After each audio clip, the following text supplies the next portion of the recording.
Así que estamos muy contentos. Le agradecemos también a las Naciones Unidas, al DPPA, que es el Departamento de Políticas y Construcción de Paz, así como a la Red de Innovación, que los vamos a escuchar mañana también, están retuiteando este evento.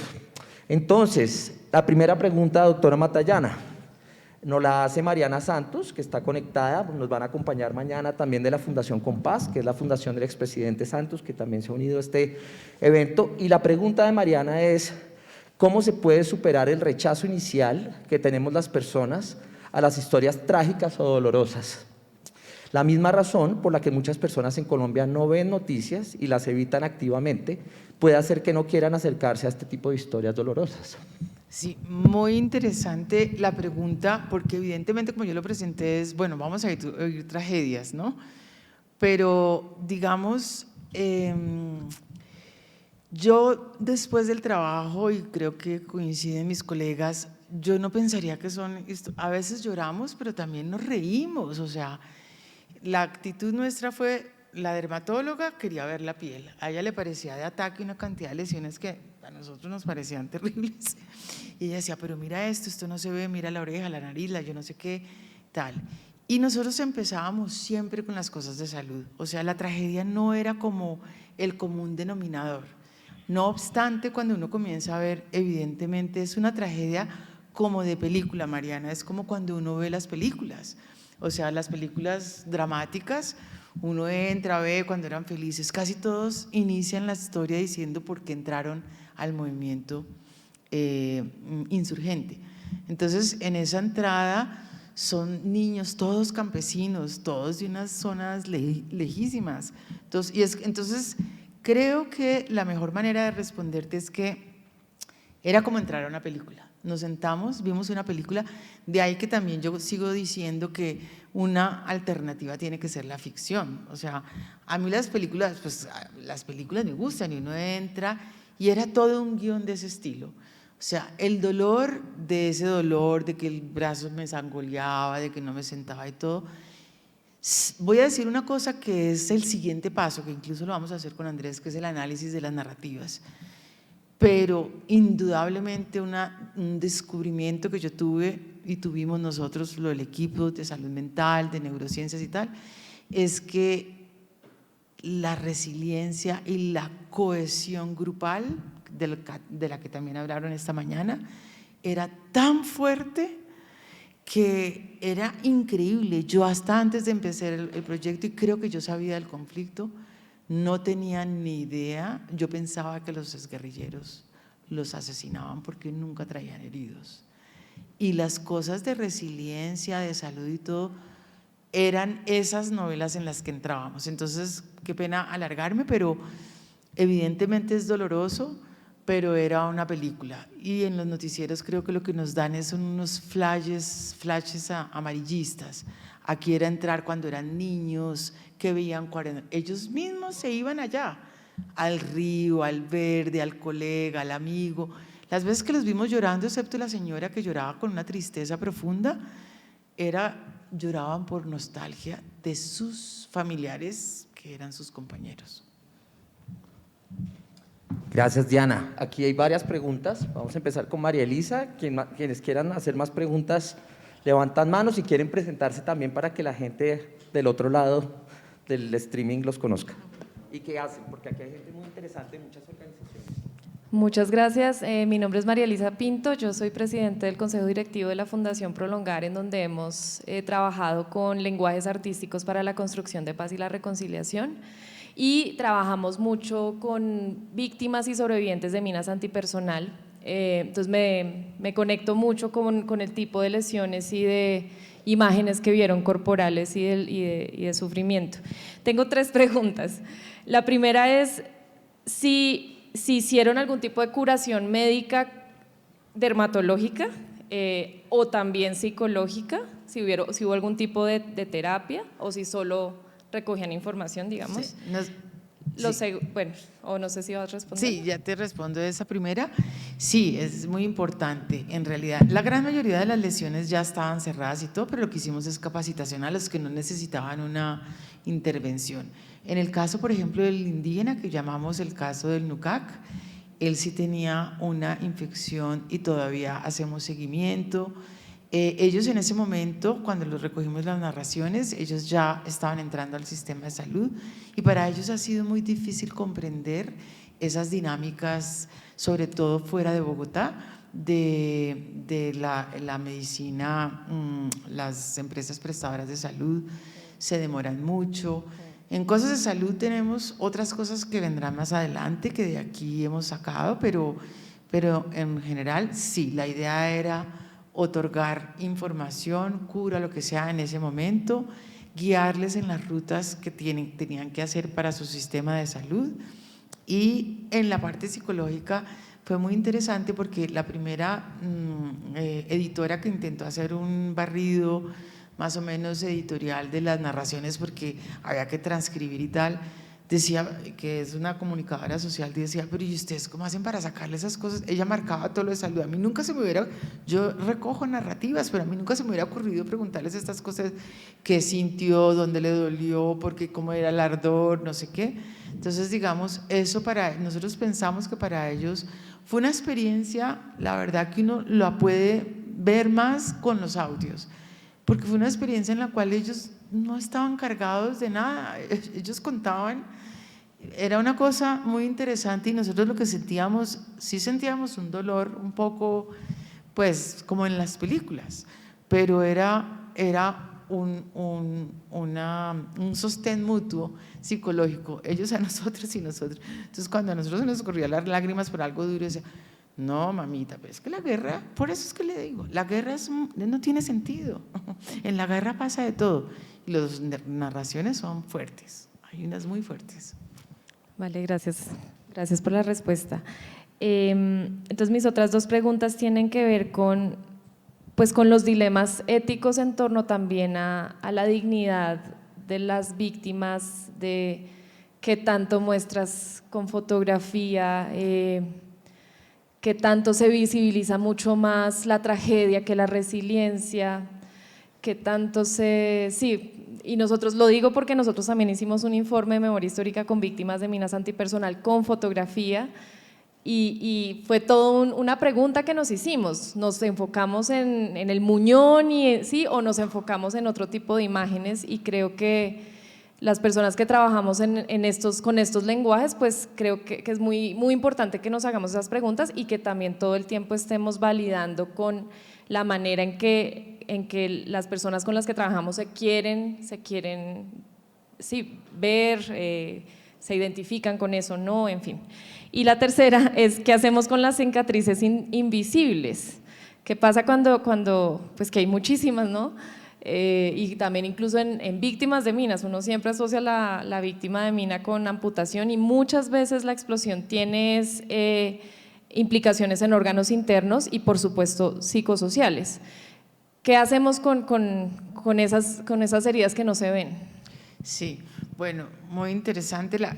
Digamos, te respondo con la primera. Evidentemente este es un proyecto y tiene pues un consentimiento informado aprobado por el comité, más que son personas vulnerables y que tienen unas características, unos requisitos importantísimos en el comité, donde a ellos siempre se les hizo firmar su consentimiento y explicar que nuestro interés era ver la piel, ¿sí? La piel, y que anonimizarlos en lo más, nunca iban a estar sus nombres, se convirtieron en casos. Lo que hicimos fue un juego de cómo le poníamos al caso y demás.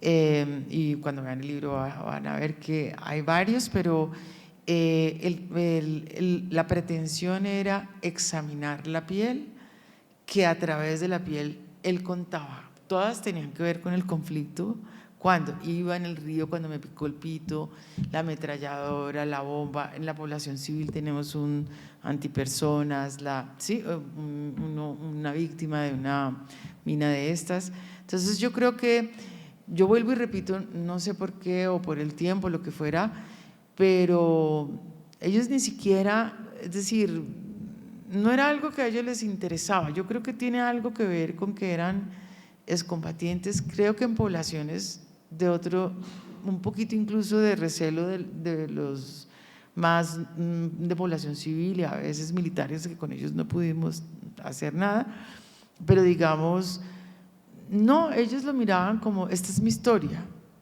Entonces, creo que en la primera fuimos cuidadosos, creo que ellos con eso no tenían problema y creo que ellos entendieron que queríamos saber del conflicto a través de su piel. Y la segunda, con las otras heridas, pues no era nuestra pretensión, pero repito, creo que lo he dicho como varias veces porque sí quiero que quede claro que en ellos no había estrés postraumático en ese momento, cosa que no sucede con otros grupos de víctimas. El estrés postraumático de ellos fue haber llegado a sus familias que no eran sus familias, tener que retornar a las que fueron sus familias. Y en el momento que ellos lo dijeron, no sé si ustedes oyeron la voz, o sea, bueno, porque no quería alargarme mucho, pero otro día hacemos una tertulia de las voces y demás que son bien interesantes y se ríen y nos cuentan chistes. No, si viera que me salvó la vaca con el perro, bueno, ese la vaca con el perro lo van a leer, es buenísimo. Y no, esas psicológicas ahí no estaban en ese momento o no salían. Todos querían era el cese de la guerra, no importa de qué lado quieren. La guerra no sirve para nada. Todos estaban, si acaso, bravos con la gente que había votado no al famoso plebiscito. Ese era su único malestar. De resto,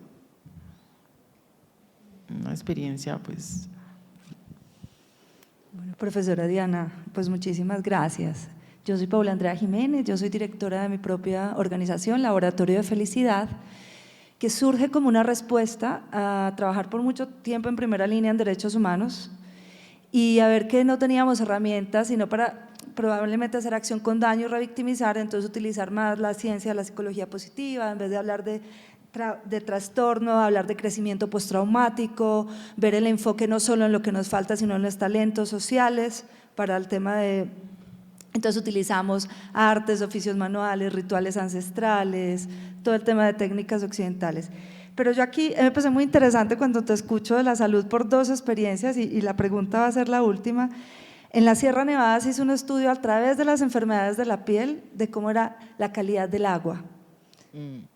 Y era, claro, todo el tema del conflicto, porque entre más grande era la manguera, pues más poder tienes en la sierra, entre menos, pues porque también hay coca, hay conflicto. Entonces, era la enfermedad de la piel ligada al conflicto y ver la calidad del agua, todas las enfermedades que hay alrededor. Y mi hermana es inmunóloga, experta en micología, y se dedicó al estudio de los hongos que le daban a los sembradores cafeteros, que también en conflicto se agudizaban más. Entonces, realmente yo creo que la salud es una buena línea para entrar a ver la línea, valga la redundancia, del conflicto sin el drama, sino desde la salud. Creo que es una buena entrada. Yo tengo una pregunta. Cuando tú hablas del tema de la empatía, en el Instituto para la Compasión y Actos Altruistas de Stanford, ellos definen la compasión como con 4 estadios. El primero es la parte cognitiva, que yo me doy cuenta que el otro está sufriendo. El segundo lo llaman los budistas el temblor del corazón, es que me conmuevo con el dolor del otro. El tercero es la intención y el cuarto es la acción, que muchas veces no podemos llegar a la acción. Lo que ellos determinan es que uno puede entrar a trabajar con población con la que yo no siento empatía, no desde el temblor del corazón, sino desde la parte cognitiva. Pero yo ayer me preguntaba cuando veía todas las exposiciones de neurociencia, y es que nos podemos dedicar mucho, y es para darte la razón lo que dices, que si no hay emoción no hay transformación. Sí, yo me voy al revés. Entonces, si nos dedicamos solo a estudiar lo que pasa, pero no utilizamos el cuerpo ni la emoción, no hay transformación. Y yo me quedé con una pregunta que se la quería hacer al profesor Miguel, pero yo creo que tú me la puedes responder, porque él habla de que el arte es una dimensión, pero no una intervención. Y yo sí creo que el arte se puede convertir en una intervención para generar una emoción que transforme esa situación. Entonces, ¿por qué no es una intervención y más bien es una dimensión? Sí, yo también le iba a decir eso a Miguel, que uno la puede parafrasear diciendo que no es una intervención. Pero digamos, yo soy no sé si será porque soy cineófila o lo que sea, pero yo estoy convencida que, contrario a lo que dice Stanford, yo me voy por la emoción. Es decir, tú no puedes, o sea, a mí primero me tiene que dar escalofrío, yo tengo que arrugar, tengo que ver la pierna que se rompe. Nosotros con Pablo Reyes, que estaba por aquí, hicimos un experimento que después nunca nos lo aprobaron ni nada, que porque la sincronización de la resonancia con no sé qué, y eran 3 videitos bobísimos, y era uno que era empatía por psicológica, ¿no? Que la niña se corta el pelo y le da el pelo al niño que llega, que es el hermanito que tiene cáncer, otra que era asumir una cosa que nada, que le llega la señora y piensa que el gato mató, bueno, no importa. Y solamente, y entonces ahí la resonancia, eso no funciona ni nada, y solamente cuando pasamos el videíto de piernas rotas, brazos rotos, o sea, los hombres que jugaban fútbol casi se morían, pero las que nunca hemos tocado una bola de fútbol también, o sea, uno apenas ve eso. Yo creo que la vía, y esa es la que comparten nuestros antepasados, nuestros antecesores primates, los que tienen esa complejidad social, es a partir de la emoción. O sea, el altruismo de ellos no es yo voy a ayudar a fulano porque entonces, no, nada, ¿cuál entonces? O sea, es el grupo gregario, somos una especie gregaria. Por eso yo, no sé si Andy, si quieres que terminemos, pero yo quisiera terminar con que hay que cablear y hay que buscar otras alternativas. Hay unas alternativas que no estamos haciendo bien, porque yo cada vez que insisto en algo, yo veo que los que no quieren oír, no oyen, no quieren oír, eso es una farsa, pero una farsa 60.000 no sé cuánto, una farsa no sé cuánto, no quieren oír. Entonces, y yo discutía eso en Cartagena cuando fui a ese festival, ya había unos documentales buenísimos, pero y si nos vamos a La vida es bella, pues aquí pues hay churros y churras, pues imposible que no podamos hacer, y hay una industria de cine buena, y yo creo que ya, ellos dicen que el documental le va muy bien en el exterior, y es cierto, ya hay documentales muy buenos, pero yo creo que vamos a tener que buscar otras estrategias. La musiquita, cuando la señora llora, la música tal, y uno se escalofría y tal, y ahí tú entras rápidamente a la amígdala, y ahí entras a otras cosas, y los dramas no son tan dramas porque son historias, pero sí, pero nosotros vivimos en un drama. Si la mitad, como dicen, de Colombia, eso todavía no le importa y no cree, es un drama. Y es un drama que hay que buscar otras alternativas, hay que buscar otros caminos. Y las neurociencias es esa. Y cuando nos siembren las Bon Economas, todos seremos felices. Listo, listo. Hola, buenos días para todos. Mi nombre es Natalie Garzón. Soy politóloga y hago parte de la generación B+ de la Comisión de la Verdad. Bueno, escuchándote hablar sobre esas experiencias ficcionales para poder trascender con las personas, a que se puedan poner en los pies de las otras personas con relación a sus vivencias, ¿no? en el aspecto del conflicto. Bueno, nosotros en particular los jóvenes pues hemos tenido muchos retos y es cómo vamos a contarle el conflicto a edades de 15, 16, 17 años o niños. ¿Cómo les vamos a contar el conflicto? Bueno, eso ahorita lo toco, pero antes de iniciar, nosotros por lo general hacemos unas lecturas rituales para poder contar el conflicto, digamos en espacios como estos, que es en donde uno conecta muy bien con las personas. Esas lecturas rituales es una forma de contar el conflicto desde historias reales del conflicto, valga la redundancia. Bueno, también hacemos como una especie de juegos y experiencias con el cuerpo que son, la verdad, son muy quebrantadoras y significativas para romper el hielo entre nosotros y contarnos nuestras historias también. Por ejemplo, hay un juego que es ponerse en los zapatos del otro, bueno, pero a la par es contar nuestra historia desde nuestros zapatos. Entonces, por ejemplo, un compañero nos contaba, para mí mis zapatos significan mucho porque fueron los primeros zapatos que compré con mi primer sueldo. Entonces, como que ellos van contando historias desde cosas tan mínimas, por así decirlo, pero que de alguna manera nos conectan a los demás, ¿no?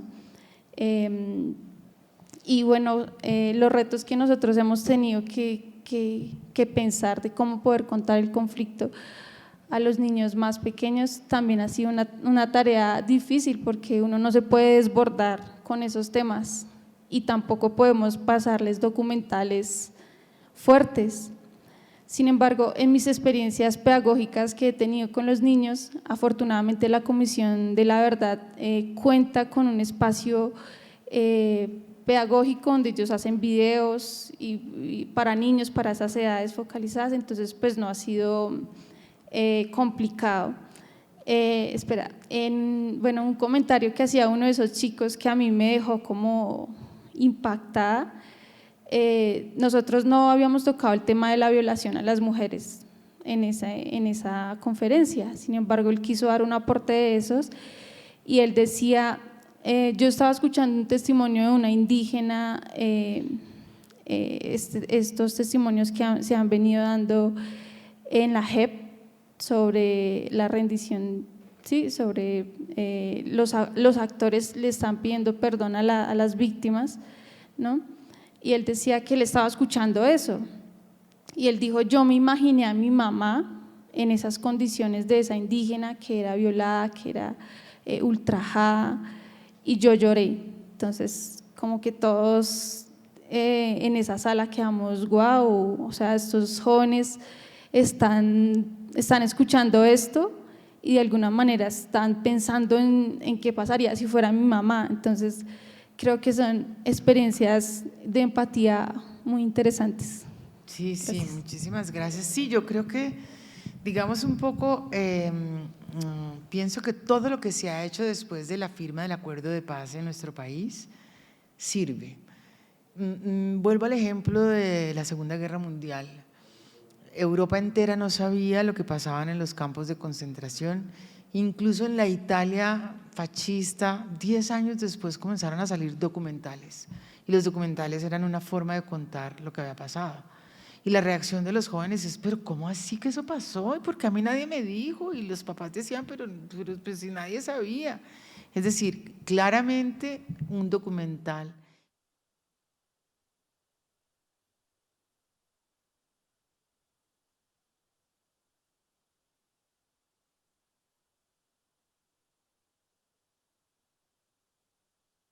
Las experiencias que he visto en la comisión también de documentales bellísimos, con los ingleses, con todas cosas muy interesantes, todo sirve. Lo que yo quiero es, como nos sirves a nosotros, otra vez a los que estamos acá y que siempre oímos lo mismo y vemos los mismos y tal, y parece que no sirve a los otros, que es lo que estamos intentando trabajar. ¿Cómo humanizamos estos personajes? Que era tu pregunta, por eso te decía, a esos otros que no quieren oírlo, no quieren oírlo. Yo estoy segura que si uno los sienta y se los disfraza y les dice que vamos a ver el cuento de Caperucita Roja y sáquete que le saca la señora, pues algo pasa, ¿me entiende? Entonces, ¿cuál es mi sugerencia, digamos, a las ciencias sociales, a la comisión, a la JEP, a todos ustedes que hacen unos trabajos maravillosos? Es que, pues, mire que las neurociencias dice que esto tiene un caminito. Entonces, a mí se me ocurre que ese está el que la comisión tuvo en ese relato que tú dices, haber hecho las cosas muy bien para que el niño lo pudiera hacer, o sea, el lenguaje que manejó, etcétera, el momento en que se lo dijo, o sea, ¿cuántos no se han quebrado con la muestra de Héctor, de José Abad? Él dice que muchos cuando lo vieron en Cartagena, señoras y señores elegantísimos, dijeron, si yo hubiera visto la fotografía antes, no hubiera votado no. Entonces, el arte sí sirve y hay que diversificar el arte.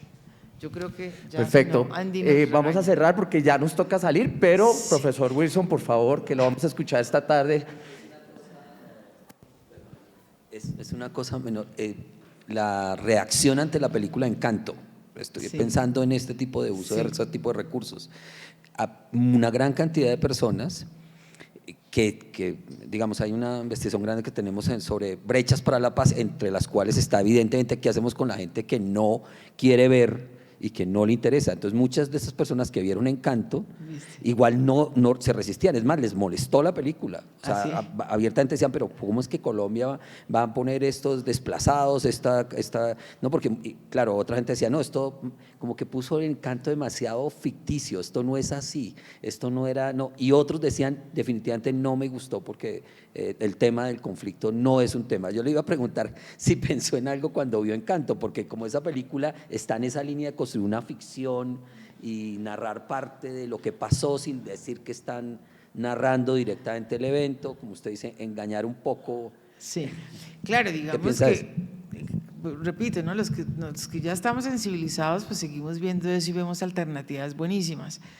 Pero digamos, el trabajo de estos jóvenes que están estudiando, que aquí veo estudiantes del doctorado, es buscar las medidas que sean más efectivas, despertando esas dos vías neuronales, inventándose cómo medirlas para que podamos perfeccionar y coger a los otros. Películas de nazis hay miles y todavía existen negacionistas.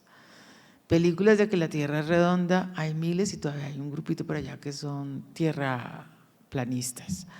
Es decir, pues no alcanzaremos a todo, pero yo creo que hay una cantidad que se resiste a oír y hace lo que tú dices.